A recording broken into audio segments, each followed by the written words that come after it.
5월, 6월 두 달은 회복시키시는 하나님이라는 주제로 하나님의 말씀이 선포가 되어집니다. 오늘은 그 중에 가장 첫 번째 되는 인간의 끝은 하나님의 시작입니다 라는 제목으로 말씀을 통해 하나님의 은혜를 나누도록 하겠습니다. 혹시 성도님들께서는 독수리가 비행하는 법을 배우는 것에 대해서 혹시 들어본 적이 있으십니까?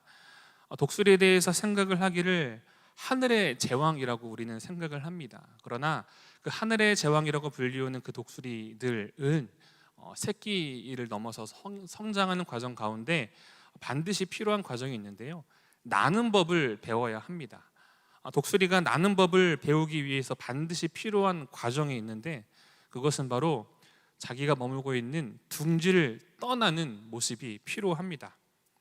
어미 독수리는 새끼 독수리에게, 장성한 새끼 독수리에게 나는 법을, 비상하는 법을 가르쳐 주기 위해 먼저 보금자리를 떠나게 합니다.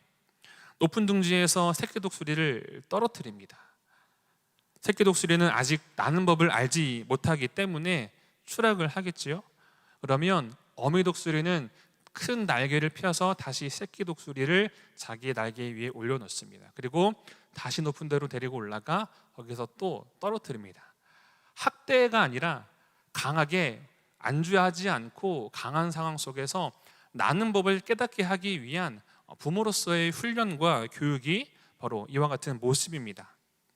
새끼 독수리는 이러한 과정을 통해 비로소 두 날개를 펴고 비상하는 법을 배우게 되고, 그로 인하여서 비로소 하늘의 제왕인 독수리로 살아가게 됩니다.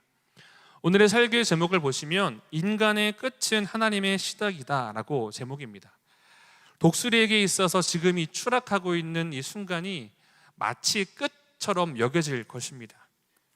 혹은 어미가 자기를 둥지에서 밀어내는 순간이 마치 끝이다 라고 생각을 할 것이지요. 하지만 그 끝은 끝이 아니라 하늘의 제왕으로 다시 태어나게 되어지는 아주 중요한 거듭남에 바로 비로소 참된 독수리가 되어지는 순간인 것이지요. 19세기 러시아의 대표적 영성작가인 레프 톨스토이는 이런 이야기를 합니다. 인간의 절망은 하나님의 기회이고 인간의 끝은 하나님의 시작이다. 우리가 살아가는 삶 속에서 맞닥뜨리는 절망은 오히려 하나님의 일하심들이 드러날 수 있는 기회가 됩니다. 그리고 우리 인생 속에서 찾아오는 인생의 끝은 그 가운데에서 하나님의 일하심들이 시작되어지는, 펼쳐지는 시작점이 된다라는 것이지요. 끝은 하나님의 회복의 시작인 겁니다. 그렇기 때문에 하나님의 그 시작을 우리가 경험하기 위해서 반드시 필요한 것이 바로 끝을 경험하는 것이죠. 끝을 맺는 것입니다. 내가 우선 삼았던 무엇인가를 끝내는 시간, 혹은 내가 우선시 여겼던 어떠한 경험을 끝내는 시간, 혹은 내가 잡고 절대로 놓을 수 없었던 것 같은 것을 끝내 놓는 시간들을 통하여 하나님이 그 가운데 일하시는 것을 우리가 보고 경험하게 된다라는 것입니다. 오늘 말씀을 보면 사랑하는 아내, 아브라함의 사랑하는 아내인 이 사라가 죽음을 맞이하고, 그리고 그 아내를 장사하기 위하여, 아내의 장례를 치르기 위하여 헷 족속과의 그 거래하는 내용이 주된 내용입니다. 아주 간략하게 압축을 하면 그 헷 족속에 있는 막벨라 굴 땅을 은 400세겔에 아브라함이 사게 되어지고 거기에 아내를 장사합니다. 사실은 그 과정들을 보면 아주 되게 분위기가 좋았던 것 같습니다. 헷 족속이 아브라함에게 우리 사이에 무슨 돈을 지불합니까? 그저 가져가서 여기서 장사하십시오 라고 이야기를 하는데, 아브라함은 어찌 그렇게 할 수 있겠습니까? 아닙니다. 정당하게 그 값을 치르겠습니다. 얼마입니까? 그리고 은 400세겔이라는 이야기를 듣고 은 400세겔을 줌으로 인하여서 그 땅을 얻게 됩니다. 이처럼 이 아내의 죽음, 이 사라의 죽음이라는 그 끝이라는 시간을 넘어서 아브라함의 인생 가운데 펼쳐지는 그 하나님의 시작을 아브라함은 믿음을 통해서 보게 되는 것입니다. 이처럼 오늘 말씀을 통하여서 우리가 살아간 인생 가운데, 우리 인생 가운데 찾아오는 어떠한 그 끝을 인정하며 나아갈 때 우리 가운데 회복시키시는 하나님을 경험하게 되기를 주님의 이름으로 축복합니다. 그리고 하나님의 역사하심을 우리가 믿음으로 바라보고 경험하는 오늘 이 저녁 이 밤 되어지기를 다시 한 번 더 주님의 이름으로 축복합니다. 그렇다면 첫 번째, 오늘 본문의 말씀을 통하여서 하나님께서 우리에게 주시는 메시지는 끝을 인정해야 새로운 시작을 할 수 있다라는 것입니다. 같이 한번 따라하면 좋을 것 같습니다. 끝을 인정해야 새로운 시작을 할 수 있습니다. 네, 1절에서 3절까지의 말씀을 함께 읽어보도록 하겠습니다. 1절에서 3절의 말씀입니다. 시작. 사라가 127세를 살았으니 이것이 곧 사라가 누린 횟수라. 사라가 가나안 땅 헤브론 곧 기랏 아르바에서 죽음에 아브라함이 들어가서 사라를 위하여 슬퍼하며 애통하다가 그 시신 앞에서 일어나 나가서 헷 족속에게 말하여 이르되. 아멘. 우리에게 있어서 끝맺음이 왜 중요할까요? 우리가 글을 자주 쓰지는 않지만 혹시 대표기도문을 쓰거나 혹은 편지를 쓸 때도 보시면 한 문장의 끝이 나게 되어지면 반드시 찍는 것이 있습니다. 무엇이죠? 마침표를 찍습니다. 그런데 마침표를 찍는다라고 해서 지금 그 글이 끝이 나는 것입니까? 아니죠.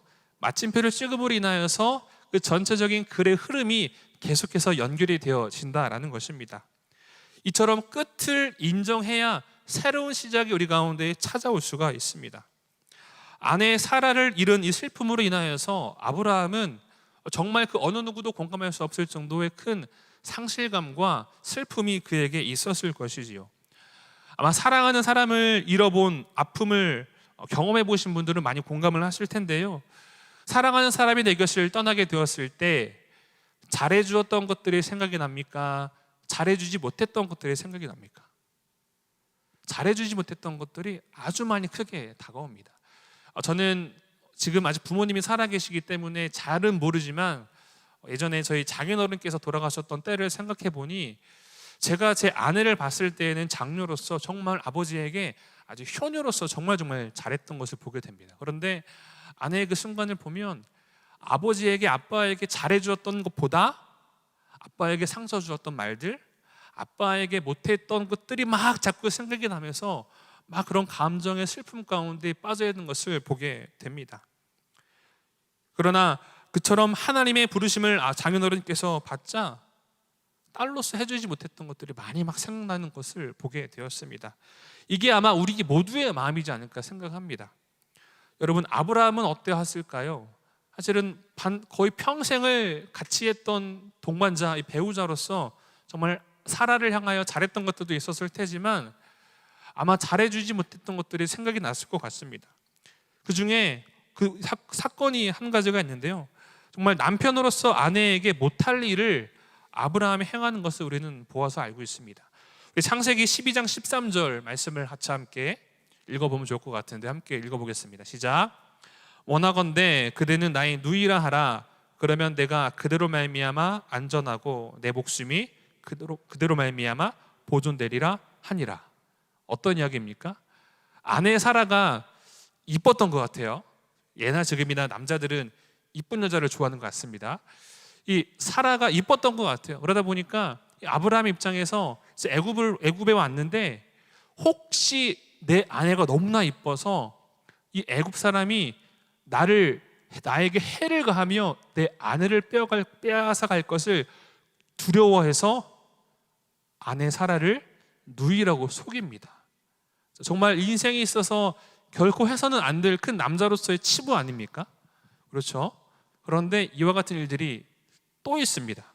창세기 20장 2절의 말씀도 한번 같이 보면 좋을 것 같은데요, 한번 같이 읽어보겠습니다. 시작. 그의 아내 사라를 자기 누이라 하였으므로 그랄 왕 아비멜렉이 사람을 보내어 사라를 데려갔더니 한 번도 아니고 두 번씩이나 똑같이 자기 아내가 너무나 이쁜 나머지 빼앗길 것을 두려워하여 자기 목숨이 어떻게 될 것을 두려워하여 자기 아내라고 속입니다. 자, 오늘로 따지면 여러분 이혼 사유가 됩니다. 오늘로 따지면 이혼 사유가 되죠. 탈탈 털리고도 남습니다. 그런데 참 아내 사라가 괜찮았던 여인인 것 같아요. 그리고 곳에 계신 우리 남자 성도님들, 옆에 계신 혹시 옆에 우리 사랑하는 아내분들이 계시다면 한번 속으로 이야기하면 좋을 것 같아요. 나와 함께 살아줘 고맙소. 시작. 네. 표현하시면 좋고요. 자, 이와 같은 일들을 우리가 바라볼 때 아마 생각이 났을 것 같아요. 그때 내가 그 아내를 지켰어야 하는데 그 아내를 배반했던 그런 모습들이 아마 아브라함이 생각나지 않았을까요? 그러면서 그 눈물의 시간과 고통과 슬픔의 시간이 정말 배가 되었을 것 같습니다. 그런데요, 본문을 보시면 아브라함은 물론 그 죽은 아내를 위하여 슬퍼하며 애통합니다. 2절의 말씀을 보면 사라를 위하여 슬퍼하며 애통하다가, 그런데 우리가 집중해서 보아야 하는 것은 그 부분이 아니라 3절의 말씀을 보시면 그 시신 앞에서 일어나 나가서, 아내를 잃었을 때 슬픔과 그 애통하는 시간을 보냅니다. 그러나 거기에만 안주해 있지 않고 언제까지 이 슬픔과 애통하는 시간에만 머물러 있지 않고 그 자리에서 일어나 자기가 해야 할 일을 아브라함이 하는 것을 우리는 본문의 말씀을 통해서 보게 됩니다. 물론 우리가 이 말씀을 볼 때 신앙인에게 있어서 슬픔과 애통의 시간이 불필요하다는 것이 절대 아닙니다. 슬픔과 애통하는 감정 또한 하나님께서 우리에게 주신 감정이지요. 그러나 단순히 슬픔과 애통이 아니라 우리가 기억해야 하는 것은 그것을 뛰어넘어 우리에게 행하실 하나님의 일들을 우리가 믿음으로 바라보고, 이미 일어난 일들 혹은 지나간 어떠한 과거의 사건들 혹은 넘어짐의 시간들이 혹 우리 인생 가운데 하나님의 일하심을 보는 데에 방해와 장애물이 되어지게 된다면 그 일들이 우리가 넘어서야 하는 과제가 된다는 것입니다. 사실은 다윗도 마찬가지입니다. 다윗이 밧세바와의 그 사이에서, 가늠한 사이에서 한 아이가 태어납니다. 그런데요, 그 아이가 태어난 지 얼마 안 돼서 죽어요. 다윗이 그 아이를 위해서 애통합니다. 그리고 그러나 그 가운데만 계속 머물러 있지 않고 하나님의 뜻을 두므로 인하여서 거기에서 털털 털어 일어납니다.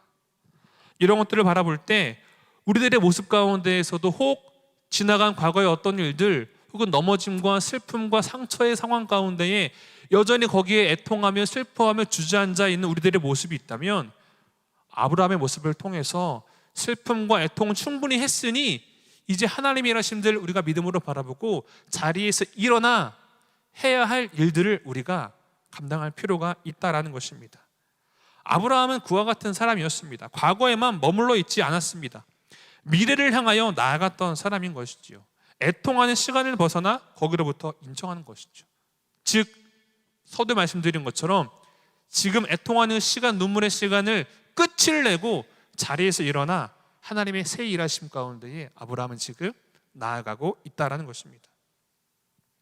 그리고 이는 아브라함의 믿음의 행동이었죠.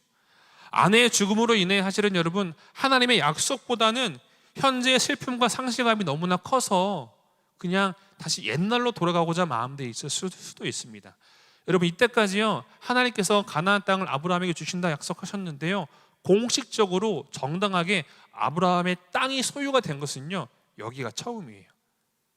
60년은 새 인생을 약속을 믿고 살아왔는데 아내의 죽음 앞에 아무것도 나에게 남아있는 것이 없는 것이죠. 아마 상실감이 정말 매우 컸을 수도 있습니다. 그러나 아브라함은 옛날로 돌아가지 않고 지금 애통과 슬픔의 시간을 끝내고 하나님의 일하심을 믿음으로 바라보고 행동하는 모습을 보여주었다라는 것입니다. 그 이유는 하나님의 약속을 아브라함이 기억했기 때문에. 이 헤브론 땅에 아내를 묻어야 하며 나 또한 이 땅에 묻힐 준비를 해야 하는구나 라고 믿음으로 결정을 하는 것이죠. 이러한 것이 끝을 인정하고 현재의 자리에서 일어나 하나님의 일하심을 우리가 바라보는 믿음의 태도인 것을 우리가 기억해야 합니다.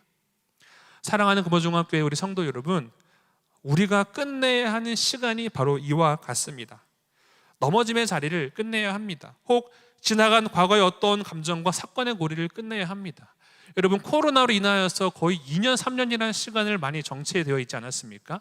그런데 우리가 어느 순간 그 코로나라는 시간에 우리의 몸이 적응을 해버렸습니다.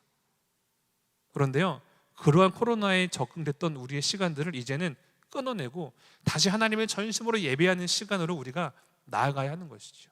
아, 그래, 이제 끝이 났어. 이제 하나님을 전심으로 예배하는 데에 우리의 마음과 생각과 시선을 들임으로 나아갈 때 하나님의 일하심들이 우리의 삶을 통하여서 나타나게 되어지는 것입니다. 그와 같은 믿음의 결단이 필요하지요. 믿음의 결단은 하나님의 일하심의 시작이 되어지기 때문입니다. 이 말씀을 들음으로 나아가는 우리 모두의 삶이 지금 여기 우리와 함께 하시며 영원토록 우리를 인도하시는 그 하나님을 향하여 믿고 끝까지 그분을 인정하며 하나님의 새 일을 바라보고 결단하며 나아가는 은혜가 있게 되기를 주님의 이름으로 축복합니다. 우리가 볼 때는 하나님이 일하시지 않는 것 같아요. 아니요. 우리가 하나님을 향한 믿음의 눈을 들고 결단하며 하나님, 지나간 것을 내가 끊겠습니다. 지나간 것이 나를 좌지우지할 수 없습니다 라고 믿음으로 고백하며 나아갈 때 하나님의 일하심이 거기로부터 시작이 되어질 줄 믿습니다. 그와 같이 하나님의 일하심 가운데 우리가 온전히 쓰임받으며 따라가는 모든 하나님의 사람들이 되기를 주님의 이름으로 축복합니다. 아멘. 두 번째, 본문의 말씀을 통해서 하나님께서 주시는 메시지는 나그네의 영성을 우리가 회복해야 한다라는 것입니다.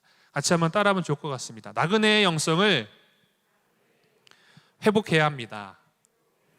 우리 4절의 말씀을 같이 함께 읽어보도록 하겠습니다. 4절의 말씀입니다. 시작. 나는 당신들 중에 나그네요 거류하는 자이니 당신들 중에서 내게 매장할 소유주를 주어 내가 나의 죽은 자를 내 앞에서 내어다가 장사하게 하시오. 아멘. 이제 사라의 장례를 치르기 위해서 이제 소유지를 얻고자 아브라함이 햇사람들에게 나가서 이야기를 합니다.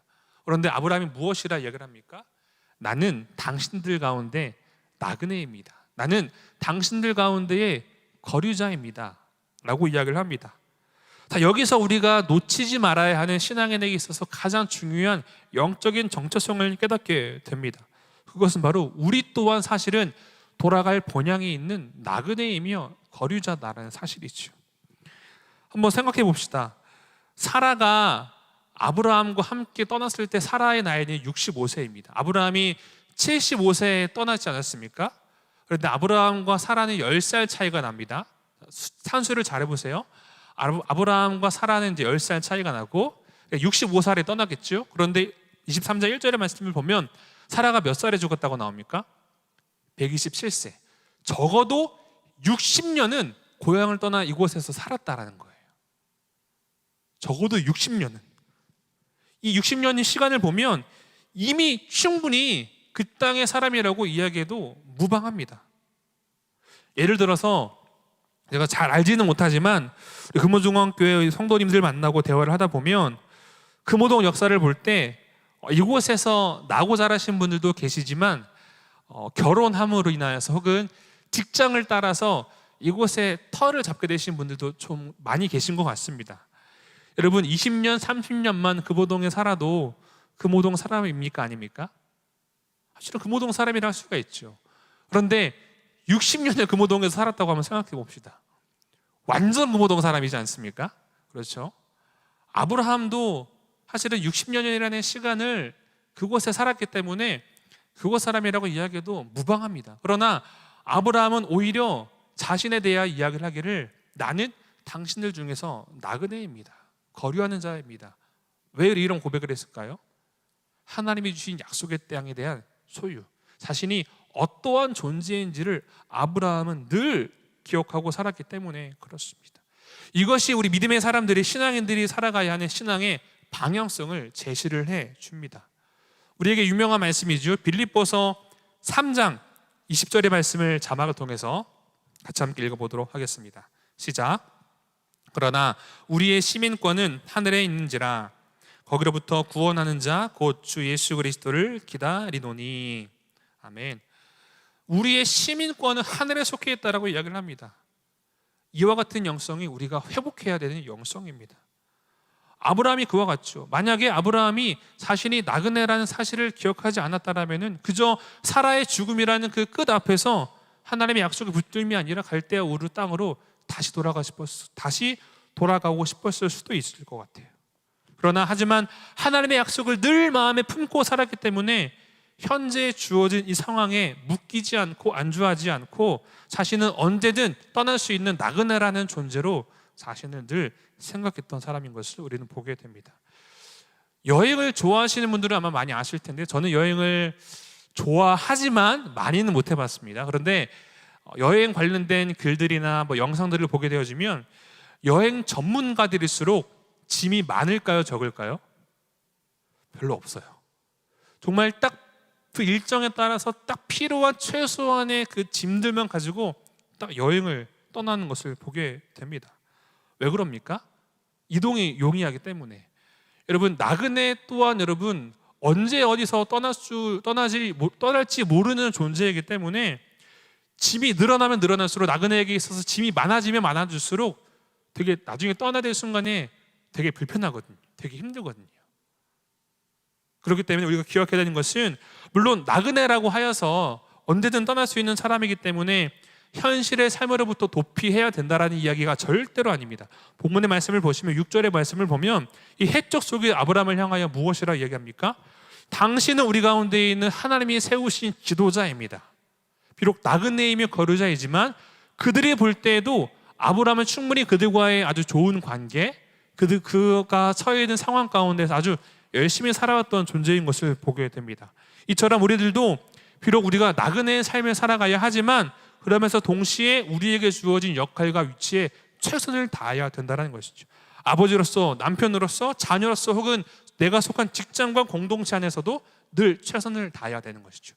그러면서 동시에 우리의 삶을 통해 하나님의 영광을 드러내는과 동시에 이 땅에서의 삶이 영원한 삶이 아니라 분명히 하나님이 주신 약속, 우리의 본향, 우리가 영원히 거하게 될 하나님의 품에 대한 인식이 우리 가운데 필요하다라는 것입니다. 아브라함은 자신이 나그네였던 것을 인식하며 살았던 사람입니다. 이와 같은 영적인 사실이 정말 매우 중요합니다. 왜냐하면 우리가 이 땅에서의 삶에 무엇인가가 나를 주장하는 부분이 있을 때 그것을 끊어내야 하기 때문에 그렇습니다. 그러할 때 하나님의 일하심이 우리 가운데에 펼쳐집니다. 여러분, 저를 따라서 주먹을 한번 쥐어주시겠습니까? 네, 감사합니다. 자, 이 주먹을 한번 꽉 쥐었습니다. 그런데 혹시 우리들의 인생이 이 주먹과 같은 모습인 것 같아요. 어떤 의미냐면 지금 이 주먹을 내가 꽉 쥐지 않았습니까? 누군가 나에게 좋은 선물을 주고자 할 때 그것을 얻기 위해서 어떻게 해야 됩니까? 주먹을 펴야 돼요. 그런데 내가 지금 잡고 있는 이것이 너무나 좋은 나머지 피지 못하게 되면 상대가 나에게 아무리 좋은 것을 주려고 해도 그것을 받을 수가 없어요. 마찬가지로 우리가 살아가는 인생 속에서 하나님이 주먹을 피셔도 됩니다. 이제는 하나님이 주시고자 하는 은혜와 선물이 있는데 우리가 꽉 잡고 놓지 못하고 있는 그 무엇으로 인하여서 하나님의 은혜와 선물이 우리 가운데 찾아오지 못할 수도 있다는 것을 우리는 기억을 해야 하는 것이죠. 왜 꽉 잡은 손을 놓지 못할까요? 지금 내가 이 꽉 잡은 이 주먹을 펼쳐야 하는데 왜 주먹을 펼치지 못할까요? 내가 이 주먹을 피고 놓으면 혹 내가 그동안 전부라고 여겼던 이 붙잡고 있던 이 모든 것들이 단순히 혹 사라질 것에 대한 두려움, 혹 내가 이 주먹을 쥐어주고 있었던 살아온 지난 시간에 대한 아쉬움, 그러면 내가 여태까지 이 주먹을 꽉 쥐고 있었던 시간은 뭐지? 라는 회의감, 그런 것들일 수도 있겠죠. 그런데 여러분, 나그네는 언제든 놓을 수 있는 사람입니다. 마찬가지로 우리 인생이 나그네와 같은 인생인 걸 우리가 기억을 할 때 하나님이 일하심이 우리 가운데 드러나고자 함에도 불구하고 여전히 우리가 잡고 있는 그 무엇인가로 인하여서 우리가 그것을 놓칠 때가 있다라는 것이죠. 나그네는 언제든 떠날 수 있기 때문에 무엇인가에 얽매인 삶을 살지 않습니다. 언제든 떠날 수 있기에 가벼우며 자신이 잡고 있는 것들도 금세 놓을 수가 있기 때문이죠. 바로 나그네와 같은 삶이 이와 같은 삶이다라는 것이죠. 예수 그리스도만을 붙잡는 삶인 것입니다. 예수 그리스도를 믿는다라는 삶은 우리가 주인 될 삶을 놓으며 그리스도만을 붙잡고 주님의 손을 잡으며 내가 살아가겠습니다 라는 것이 바로 예수 그리스도를 붙잡는 삶이 되는 것입니다. 그리고 그 믿음과 소망이, 그 믿음이 우리의 소속과 우리의 신분과 우리가 나아가야 하는 그 방향에 대한 기준을 제시해 줍니다. 또 이 말씀을 저 스스로에게 한번 적용을 해볼 때 많은 부분들은 있지 않지만 제 자녀에게 한번 좀 적용을 해 보았습니다. 저에게는 두 아이가 있는데요, 둘 다 저랑 똑같이 생겼어요. 다행히 둘째는 여자같이 생겼습니다. 그런데 너무나 이쁘더라고요. 뭘 해도 이쁘고 말썽 부릴 때도 이쁘고 뭐 해도 이쁘고요. 그런데 문득 그런 생각이 들더라고요. 부모로서 이 자녀를 향하여 그래도 이 자녀가 나중에 공부도 잘했으면 좋겠고 건강하게 잘 자랐으면 좋겠고 그리고 좋은 데 취직도 했으면 좋겠고, 부자가 돼가지고 부모인 나에게 효도도 했으면 좋겠고, 그런 마음들이 솔직히 들더라고요. 그러면서 어느 정도 내가 가지고 있는 기준과 그 표준들이 있더라고요. 그런데 거기서 제가 한 가지 놓치고 있는 것을 발견을 했습니다. 사실은 이 두 자녀는 나의 것이 아니라 하나님께서 내게 맡기신 존재. 이 아이들이 지금은 어리지만 한 사람의 그리스도인으로 성장해 나가서 같은 하나님의 나라를 이루어갈 동역자이구나라는 인식을 어느 날 문득 딱 하게 되어지더라고요. 그러면서 저는 의도적으로 그런 고백을 계속합니다. 물론 그렇다고 해서 부모된 마음으로 자녀에게 바라는 것이 완전히 없는 것은 아니지만, 저는 그런 훈련을 하는 것이죠. 하나님이 쓰시기 원하는 대로 이 두 자녀의 삶을 하나님 인도하여 주옵소서. 단순히 자녀가 좋은 곳 취직하고 잘 먹고 잘 살고 하는 게 하나님이 이 두 자녀를 이 땅 가운데 보내신 뜻과 목적이 아니시기 때문에, 하나님의 뜻하심과 목적대로 이 두 자녀를 하나님 받으시고 사용하여 주소서라는 그런 개인적인 믿음의 고백을 계속하게 되더라고요. 이 말인즉슨 지금 이 자녀를 내 손에 꼭 쥐려고 하지 않는 나름대로의 훈련의 시작 과정들인 것이죠. 사랑하는 금호중학교의 성도 여러분, 지금 내가 발버둥 치고 힘들어하고 있는 그 관계가, 그것이 나를 다스리는 근본적인 문제가 아닌 것을 기억하길 바랍니다. 여기가 좋사오니가 아니라 하나님의 품이 좋습니다 라고 고백하는 우리 모두가 되기를 주님의 이름으로 축복합니다. 소유에 묶이지 않게 되기를 주님의 이름으로 축복합니다.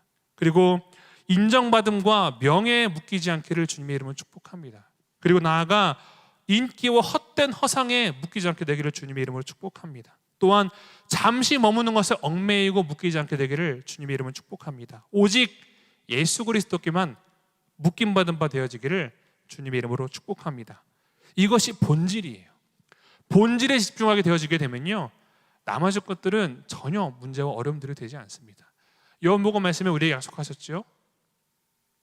영접하는 자, 곧 그 이름을 믿는 자들에게는 하나님의 자녀가 되는 권세를 주셨다. 우리는 하나님의 자녀들입니다. 여러분, 하나님이 어떠한 분이십니까? 창조주, 시간의 주관자, 어느 것으로도 비교할 수 없고 바꿀 수 없는 유일무한 전지전능하신 분, 그분이 우리 아버지가 되시고 우리는 그분의 자녀라고 합니다. 어떠할 때요? 예수 그리스도를 영접하는 삶을 살아갈 때. 그것이 우리에게 주어진 나그네와 같은 거룩한 영적인 정체성이다라는 것입니다.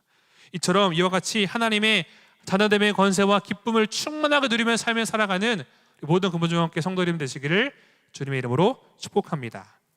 마지막으로 본문의 말씀을 통해서 주신 하나님의 메시지는, 하나님의 약속의 성취는 나의 순종을 통해서 이루어진다라는 것입니다. 우리 16절에서 18절의 말씀을 같이 함께 읽어보도록 하겠습니다. 시작.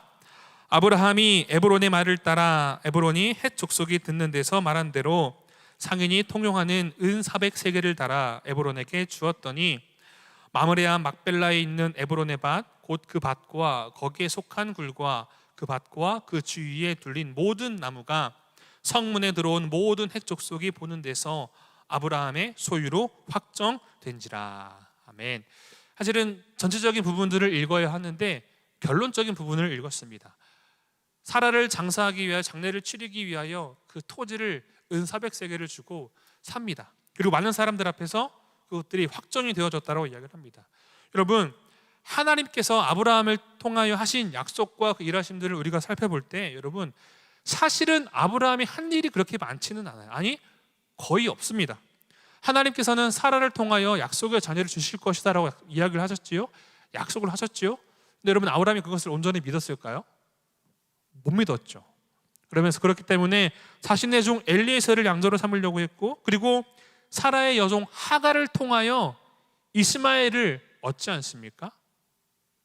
아브라함이 한 거는 없어요. 하나님의 약속을 이루어 가는데, 하나님의 일하심을 하나님께서 주도적으로 인도하시고 하나님의 약속을 이루어진 것을 보게 됩니다. 그런데요, 여러분, 때로는 오늘 본문의 말씀을 보면, 그러나 아브라함이 이 약속의 땅에 관한 사건에 관하여서는 주도적으로 일들을 펼쳐나가는 것을 볼 수가 있습니다.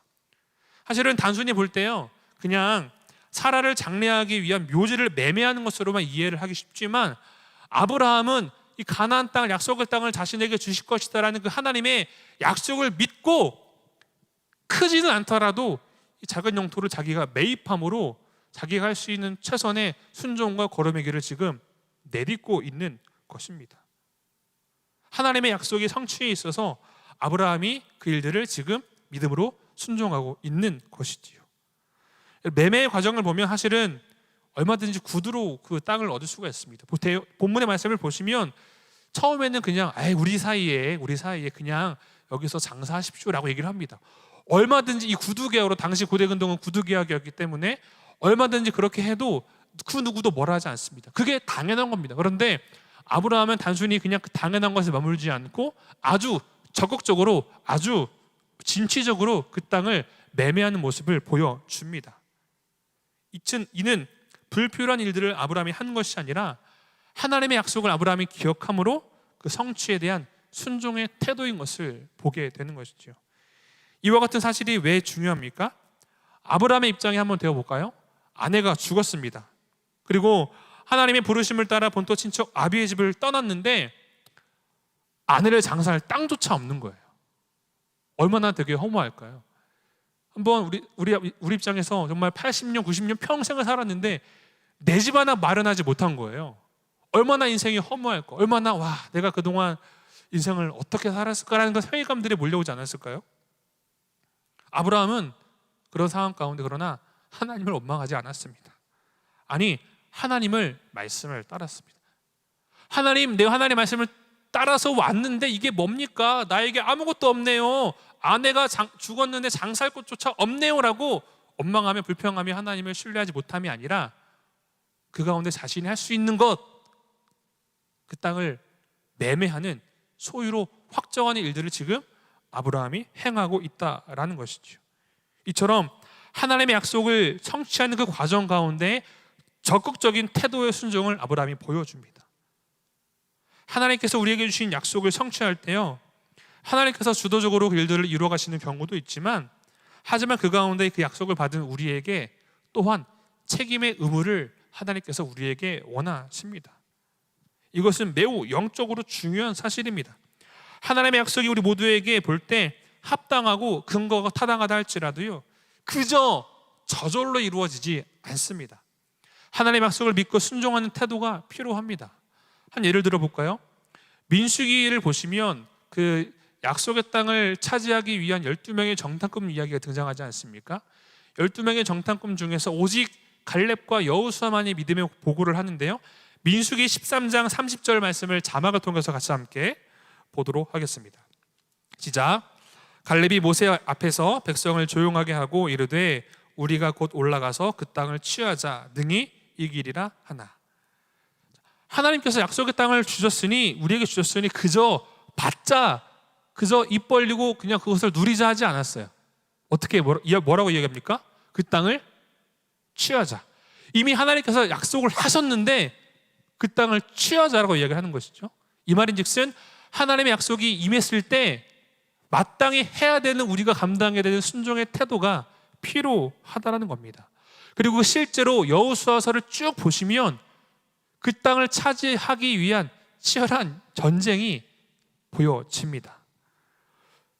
아브라함이 지금 이 땅을, 이 사라를 장사하기 위해 막벨라고를 사는 그 행위가 바로 이와 같이 그 하나님의 약속을 믿는 그 믿음을 실제의 삶에서 순종하는 것을 우리는 기억해야 합니다. 우리 인생도 마찬가지지요. 하나님을 향하여 믿음으로 기도하고 말씀을 붙들며 머무는 시간 너무너무 필요하고 중요합니다. 그것이 가장 밑바탕 기본입니다. 그러면서 그와 동시에 하나님을 우리가 믿고 신뢰한다면 그에 상응하는 우리의 삶에서의 자그마한 부분이라 할지라도 순종하는 태도, 한 걸음 내딛는 그 걸음이 우리에게 필요하다는 것이죠. 5월 6월 주제가 무엇이라고 했죠? 회복시키시는 하나님. 우리 모두가 다 회복을 원하는 줄 믿습니다. 질병의 회복, 마음의 회복, 가정의 회복, 자녀의 회복, 부모의 회복, 공동체의 회복, 많은 회복을 우리가 아마 다 원하고 기도하고 구하고 있을 것입니다. 그리고 그 하나님께서 우리가 회복시키실 것을 믿는다면 여러분, 무엇이 두려우십니까? 무엇이 염려가 되십니까? 무엇이 그 하나님의 회복 가운데 우리가 한 걸음 내딛는 그 발을 떼지 못하게 하고 있는 것일까요? 우리에게 있어서 필요한 것은 하나님을 믿고 신뢰하는 것처럼 우리의 삶에 살 수 있는 작은 실천, 사랑을 실천하고 하나님의 뜻을 전하고 다른 이가 아니라 내가 하나님의 일들을 위하여 헌신하고 순종하는 모습이 하나님의 회복하심 가운데 필요하다는 거죠. 설교의 제목이 그와 같지 않습니까? 인간의 끝은 하나님의 시작이다. 하나님, 내가 할 수 있는 것 다 내려놓겠습니다. 나는 끝입니다. 하나님께서 행하여 주옵소서 라는 고백을 우리가 드리며 나아갈 때 하나님의 일하심이 거기로부터 나타나게 되는 것이죠. 그것이 바로 터닝 포인트가 된다는 겁니다. 오늘 본문의 말씀을 통하여 세 가지를 나누었습니다. 끝을 인정해야 새로운 시작이 되어진다. 우리가 움켜쥐고 있는 것을 놓아야 하나님의 선물이 주어지는 것, 곧 나그네 영성을 회복해야 된다. 그리고 세 번째, 하나님의 약속의 성취는 우리의 순종을 통하여 이루어진다라는 것을 나누었죠. 결국에는 이 모든 것들을 아우르는 뼈대가 무엇인지 아십니까? 바로 우리와 함께 하시며 역사하시고자 하는 그 하나님을 향한 믿음의 시선입니다. 더치 시츠라는 분은 이런 이야기를 합니다. 회복을 이야기할 때요, 회복의 시작은 그분을 그리스도로 인정하는 것이다.